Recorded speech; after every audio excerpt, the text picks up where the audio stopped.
এবং তার পরবর্তী ২৪-এর লোকসভা নির্বাচনের সময় থেকে বঙ্গ রাজনীতির পরিচিত নাম কার্তিক মহারাজ রাজনীতির লোক না হয়েও বারবার চর্চায়। কার্তিক মহারাজ যে লোকটা বলে আমি তৃণমূল কংগ্রেসকে এজেন্ট বসতে দেবো না, সে লোকটাকে আমি সাধু বলে মনে করি না। তার কারণ তিনি ডাইরেক্ট পলিটিক্স করে দেশটার সর্বনাশ করছেন। और इनका मकसद सिर्फ और सिर्फ लोगों की सेवा करना है।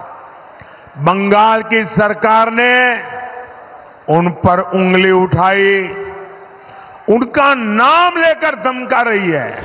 কিছুদিন আগেই কার্তিক মহারাজের নাম করে আক্রমণ করেছিলেন ডেবরার তৃণমূল বিধায়ক হুমায়ুন কবির। এই যে সারগাছি যে এইটা কি আছে কার্তিক মহারাজ, তো ওটাকে সবসময় মনে হয় আমার সময় একদম ঠিক করে থাকতো। আমি যতদিন এসপি ছিলাম ওকে একবার ডেকেছিলাম, ভয়ে আসে এই মাঝে মাঝে বেলটাকে গন্ডগোল লাগাইছে লোকটা। সে তো একটা আতঙ্কবাদী সাম্প্রদায়িক হাঙ্গামা, একটা দাঙ্গা লাগাবার সবসময় চেষ্টা করে। এই মন্তব্য নিয়ে কম বিতর্ক হয়নি। এবার সেই কার্তিক মহারাজকে পদ্মশ্রী সম্মানের জন্য বেছে নিল কেন্দ্রীয় সরকার। সন্ত জীবনে সম্মান নিয়ে বিড়ম্বনায় কার্তিক মহারাজ। সন্ন্যাসী মানুষ, খ্যাতির বিড়ম্বনা রবীন্দ্রনাথের কথায়। প্রথম ফোন করেছিল রাষ্ট্রপতি ভবন থেকে, বায়োডাটা চাইছিল। আমরা সন্ন্যাসীর বায়োডাটা বলতে কিছু। তবে এই বাছাই ঠিক হয়নি বলে সরাসরি আক্রমণ ডেবরার হুমায়ুনের। আমি যেভাবে উনাকে দেখি আর কি, আপনি তো কথা পেয়েছে। ভারত সেবাশ্রম সংঘকে আলাদা বন্ধনীতে রেখে কার্তিক মহারাজকে তীর, তালিকাটা নেহাত ছোট নয়। সেবাশ্রমের সঙ্গে সঙ্গে আমারও খুব ভালো সম্পর্ক, রামকৃষ্ণ মিশনের সঙ্গে আমার খুব ভালো সম্পর্ক। কিন্তু এখন গেরুয়া বস্ত্র পরে যদি কেউ মিশনের মানসিকতার বিরোধিতা করে, তাহলে তার সঙ্গে তো সম্পর্ক থাকতে পারে না। একটা কোনো ব্যক্তির জন্য সংস্থার বিরুদ্ধে আমাদের কোনো অভিযোগ থাকতে পারে না। আরএসএস এর ভাবাদর্শে, বিজেপির ভাবাদর্শে বিশ্বাস করে, তাদের জন্য পুরস্কার। এই যে এত বড় একটা অভিযোগ আমরা করে আসছিলাম, সেটা যে কার্তিক মহারাজ তাকে দিয়ে বিজেপি প্রমাণ করে দিল যে সবসময় পদ্মের শ্রী থাকে না, মাঝে মাঝে পদ্ম বিশ্রীও হয়। তো কার্তিক মহারাজ হিন্দুত্বের ব্র্যান্ড অ্যাম্বাসাডার নন। বিজেপি ঘনিষ্ঠতার জন্য পুরস্কার, এই অভিযোগের আদৌ সারবত্তা আছে কি? কি বলছেন প্রাপক? সেটা তো বিজেপির ঘনিষ্ঠ নয়, তাদের গোয়েন্দা বিভাগ আছেন কেন্দ্রীয় সরকারের।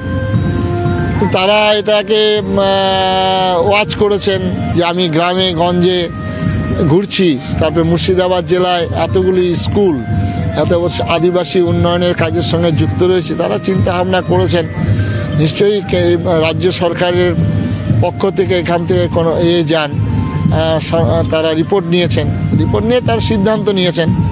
কেউ বা বলবে বিজেপির ঘনিষ্ঠ, কেউ বা বলবে দিদির আশীর্বাদ। নিঃসন্দেহে দিদি আমাকে আশীর্বাদ করেছেন।